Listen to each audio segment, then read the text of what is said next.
Welcome back. This is part 2 of the VR training. I wanted to show you what the teacher sees from, there's a tablet that's included with the class set of phones and goggles. So on the teacher tablet, you go into Expeditions, and then there is a whole library with hundreds of AR and then also VR scenes or lessons that you can go through with your class. So anything you're interested in, I'll type the VR. I was showing you the solar system one, so I'll show you just how many there are when you type solar system. This first one is the one that I've downloaded, but as the others come up, you can see that there's so many that come up just by typing solar system. So there's a lot of things about space, and then it kind of goes to other things also, it looks like. But so you can click on any of these, and then you would just click on this download to viewer guide. And then once you click on that, let me show you with this one that I've already downloaded, you can either view it yourself or view in VR or guide. And for the class, you'll want to hit this guide button.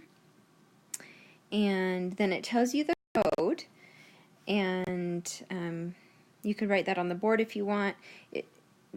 I haven't run into any problems where there's been other classes available for my students, so they've always just been automatically linked with whatever I've typed up. And the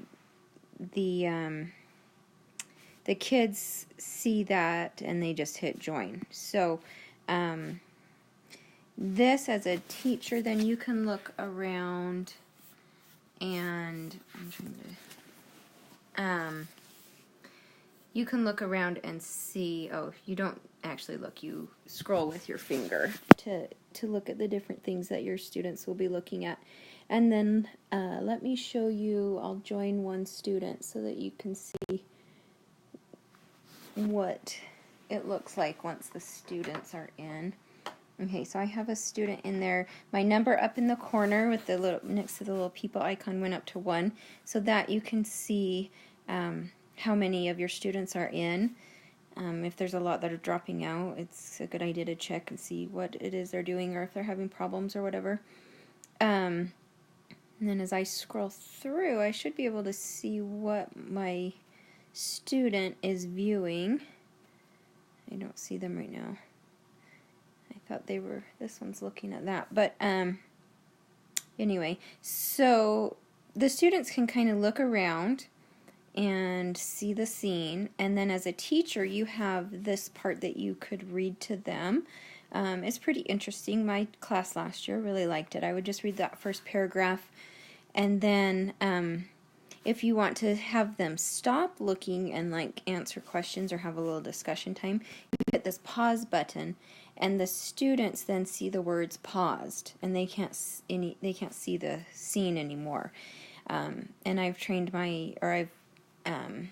instructed my students to put the VR goggles down if they see the word pause. That means it's a time that they need to look up and look at me and see what's going on. So you could pause this, and then you could ask a few of these questions if you want. And then when you hit start again, they're able to look in there, and then this will point out certain things. And if you notice, there was that arrow, and then it quickly took you to this part. There's the arrow again. And the students see that too when you're guiding them. They can see in their goggles that they need to turn and look that way. And so then you can talk about the Milky Way, and then you tell them about the sun, and in their goggles they can see the sun. Let me see if I can so then as a teacher, oh, see, there it is.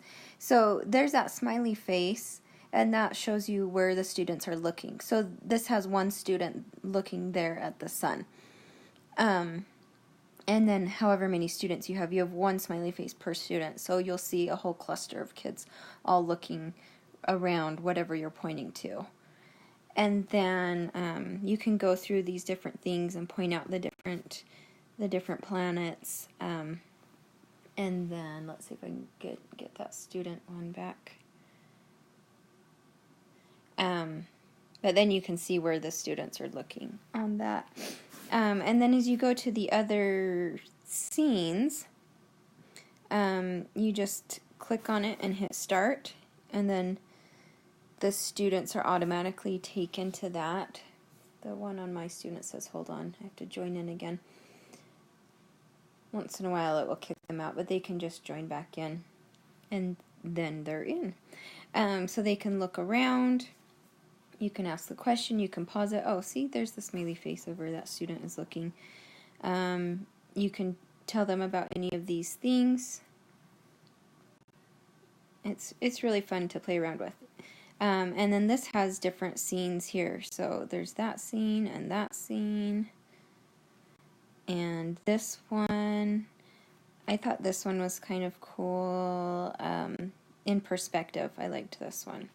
So I hit start on that, and then the kids are automatically transformed into this other spot, and I can give them a minute to look around. And then what I liked about this is it put the planets in perspective as far as size. Not the distance they are from each other, but the size that they are. So you can see how small Earth is compared to Jupiter. And then you can see how large the Sun is compared to even all the other planets. So that one was kind of cool.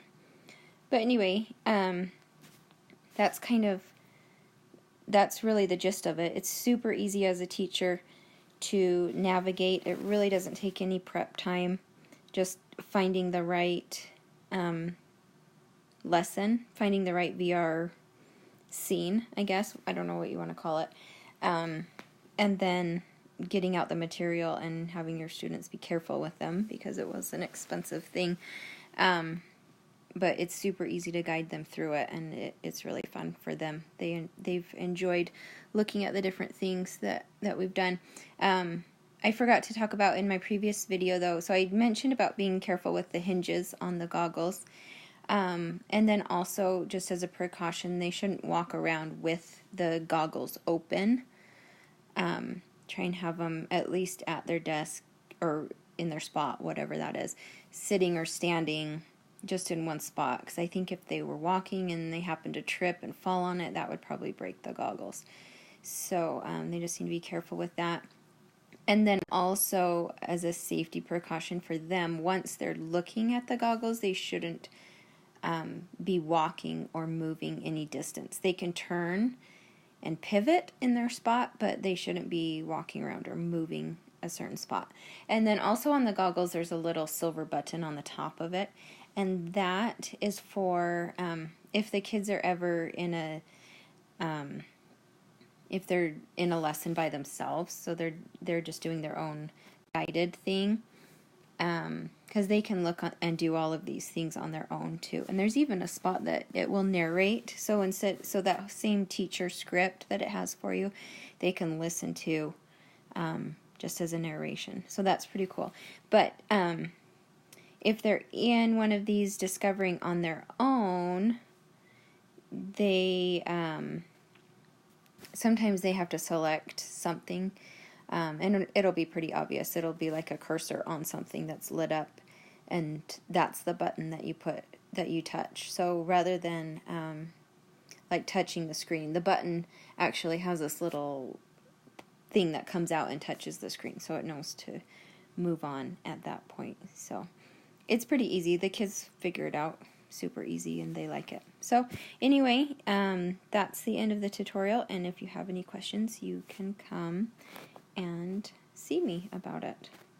Thanks for listening.